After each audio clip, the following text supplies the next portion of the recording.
부분도 있습니다. 이게 이제 결국 우리의 비용인 거죠. 자, 그런데 더 문제가 되는 것은 노무현 정부에서 수립한 이 행정중심도시 건설 사업입니다. 이 건설 사업에 따라서 정부 기관이 이전이 된다면, 그 근거는 2005년 10월에 당시 행정자치부, 지금 행정안전부의 정부 기관 이전 계획에 따르면, 제가 표에서 정리를 했습니다만 표 2같이 이전이 됩니다. 이전이 되면 어떤 결과가 되냐 그러면 45개 행정기관이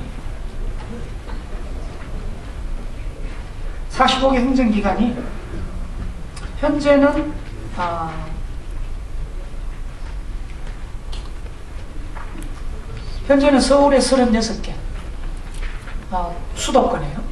그러니까 서울, 과천, 인천, 수원 포함해서 36개가 있는데 이게 19개가 됩니다. 이전이 다 됩니다. 그러니까 충청권에는 지금 대전청에 8개, 연기군에 행정중심도시 건설청 하나에서 9개가 있는데, 이제 이전이 완료가 되면 25개가 됩니다. 그리고 이제 농촌진흥청이 전부 완주로 이전하게 되어 있습니다. 그렇게 본다면 45개 중에서 19개가 서울에 존재를 하고, 충청권에 25개,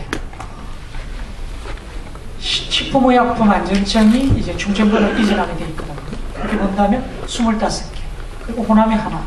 사실상의 행정의 중심이 수도권에서 충청권으로 이전하게 됩니다. 아마 이런 것들이 정부 분할보다는 조금 더 나아가서 수도 분할까지 얘기되는 그런 논리로 연결이 되는 것 같습니다. 제가 생각하는 이 바람직한 중앙행정기관의 위치는 이 그림으로 얘기될 수 있을 것 같아요. 여기 지금 제가 친 요 작은 박스가 앞서 제가 선진국 보여드리는 그 박스입니다. 가로 8km, 세로 6km의 박스인데, 요 박스 안에 보면 여기도 좀 벗어나 있고, 국회도 벗어나 있고, 국방부, 과천은 상당히 벗어나 있습니다.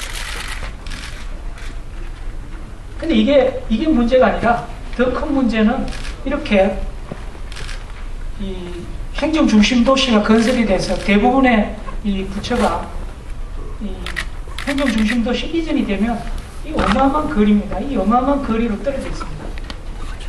물론 이제 독일하고 비교하면 독일은 한 600km 정도 떨어져 있고요. 우리는 이제 자동차 도로는 한 150km 정도 떨어져 있는데요.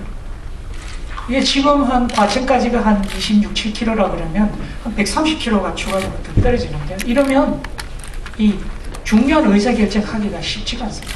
그러니까 국정이 사실상 마비될 수도 있는 그런 어려움이 있다, 이렇게 주장할 수가 있겠습니다. 저는 원칙적으로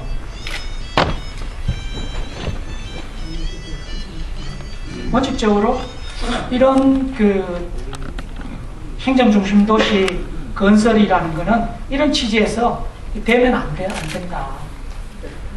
사실상 이 지금 대통령과 총리, 장관과 긴밀하게 만나는 게 아니라 늘상 지금 가야 되는 부분이 또 어디냐 그러면 여의도 국회입니다.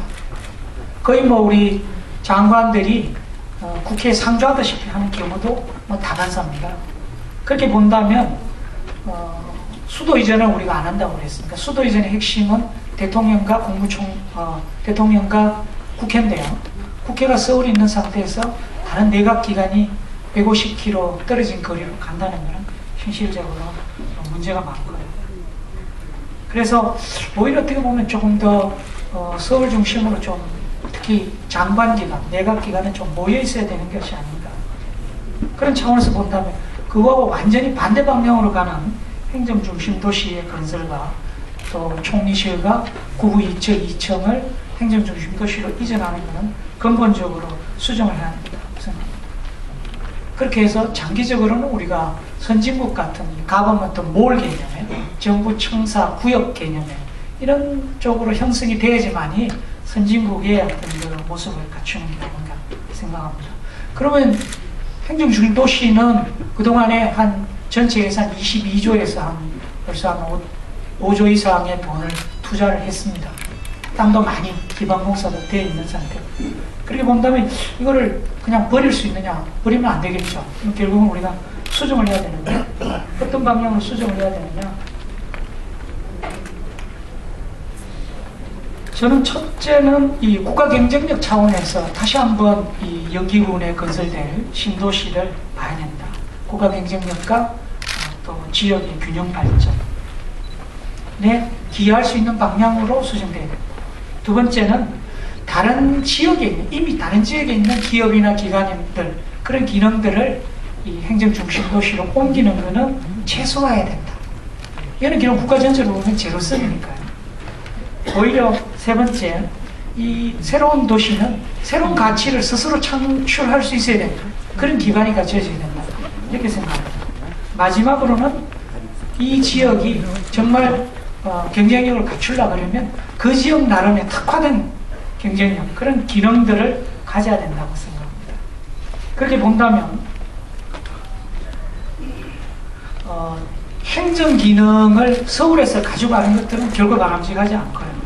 오히려 이런 아주 이 국제적인 비즈니스 같은 경우도 인천국제공항하고 상당한 거리가 있기 때문에 바람직하지 않고 상당히 그 지역에서 안정적으로 운영되는 그런 기능, 이런 것들이 뭐가 있겠느냐. 저는 감히 이 과학기술 쪽으로 가져야 되는 것이 아닌가. 그래서 과학기술 도시를 지향하면서 여기에 그 전방효과로서의 전방연계효과로서의 고등교육 기능, 그리고 후방효과로서의 그런 과학연구, 연구개발 쪽에서 나오는 그런 첨단 기술을 바탕으로 하는 산업, 이런 쪽으로 가주는 게 맞다고 생각합니다. 그래서 감히 저는 과학기술 도시를 건설하는 게 맞다. 이게 이제 또 맞는 이유가 인근에 충북 청원 오송단지가 첨단 의료복합단지고 생명과학단지입니다.